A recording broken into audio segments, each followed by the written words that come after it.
वदः कुल विनाशकः अध्यायो हरते प्राणान मार्कंडेयो ब्रवीत इदम। मार्कंडेय ने ऐसा बोला। यह चौथा चरण यह है कि मार्कंडेयादिकम वदेत, ये पाठांतर मिलता है।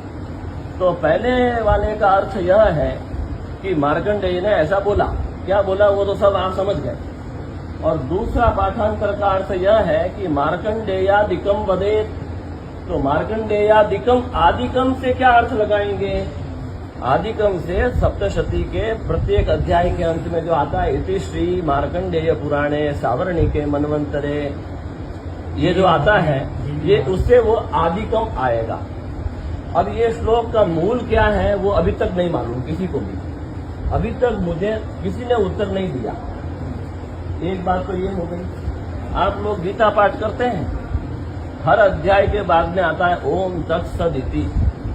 उस इति को कौन छोड़ता है? यहाँ पर कोई भी बता दीजिए हम छोड़ते हैं। कोई नहीं छोड़ता है, वो भी अध्याय के अंत में आया है।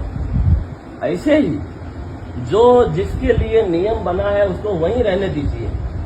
अगर अभ्यास वशात या गुरु आज्ञा से आपके उसमें क्रम में आ गया है तो आप उसको चलाइए।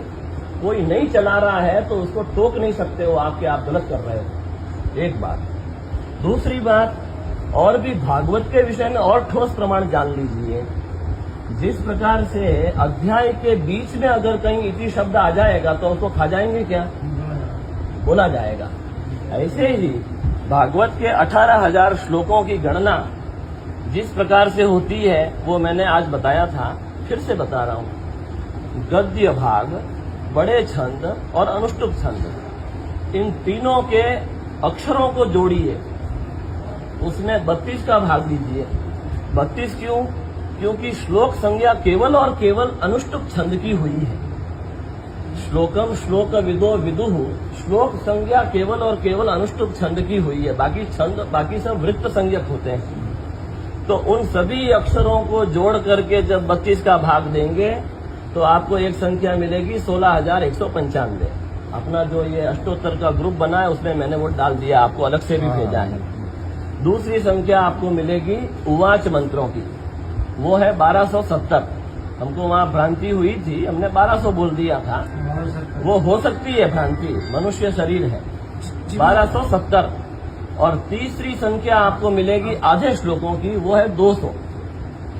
और चौथी संख्या आपको मिलेगी इति श्रीमद् भागवते महापुराणे पारमहंस्याम संहितायाम अमुक स्कंधे अमुक अध्याय, है ना।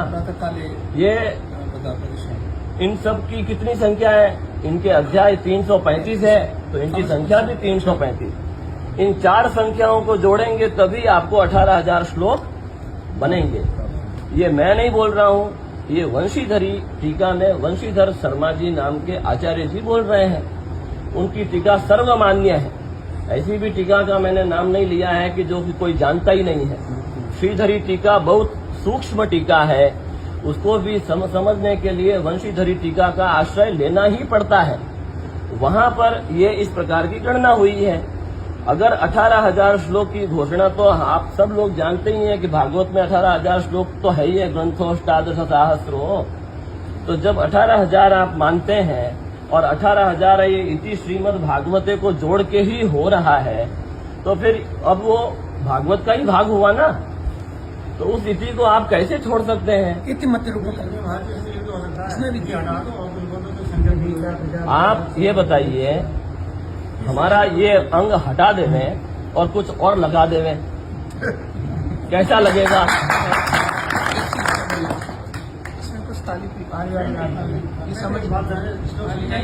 हमारे गुरुजी हमको बोलते हैं, एक बात और बोल देता हूँ। हमारे गुरुजी हमको बोलते हैं कि शास्त्र के अंदर एक भी कुछ कम किया तो उसका अंग उखाड़ने के जितना उसको कष्ट होता है। एक भी कुछ जोड़ दिया तो ऐसा उसको कष्ट होता है जैसे उसके ऊपर बहुत सारा टनों का भार लाद दिया हो। इसलिए यथावत बोलना चाहिए और कोई उसके अंदर बुद्धि लगाने की आवश्यकता नहीं है। अगर आप वहां पर इति की जगह, जैसे मेरा खुद का ही स्वभाव था स्वस्ति बोलने का, तो इति मति रूप कल्पिता जो इन्हें बोला, वहां क्या करेंगे जी? स्वस्ति मति कल्पिता बोलेंगे क्या? क्या करेंगे आप जो जैसा है वैसा ही स्वीकार करने में वो ही आपको इस लोक में भी फल देगा और परलोक भी सुधारेगा। आप अपनी बुद्धि लगाएंगे, आपने थोड़ी बुद्धि लगाएंगे ना, आपकी आने वाली पीढ़ी उसमें इतनी बुद्धि लगा देगी कि वो मूल स्वरूप नष्ट ही हो जाएगा। अगर आपने थोड़ा परिवर्तन किया, भविष्य में इतना परिवर्तन हो जाएगा कि वो मूल चीज रहेगी ही नहीं। और उसका उदाहरण हम आपको दे रहे हैं कि आज भारत। धन्यवाद आपकी जो जानकारी है। हाँ। आपकी जो जानकारी के लिए बहुत बहुत धन्यवाद है। मैं एक इसमें जिज्ञासा और वो तो ठीक है आपके तर्क से, मुझे उस परंपरा का ज्ञान है। ये तर्क जो आपके हैं हम अपने और वरिष्ठ जो हमारे आचार्य हैं अब उनके साथ भी साझा करेंगे और उनसे भी उनकी सहमति पूछेंगे। संभवतः हमारी भी कोई भ्रांति हो सकती है, अल्पज्ञ हैं। जैसा आपने कहा सर्वम में जाना है। अब एक जिज्ञासा में जवाब कि ये जो संख्या का जो आप हिसाब बता रहे हैं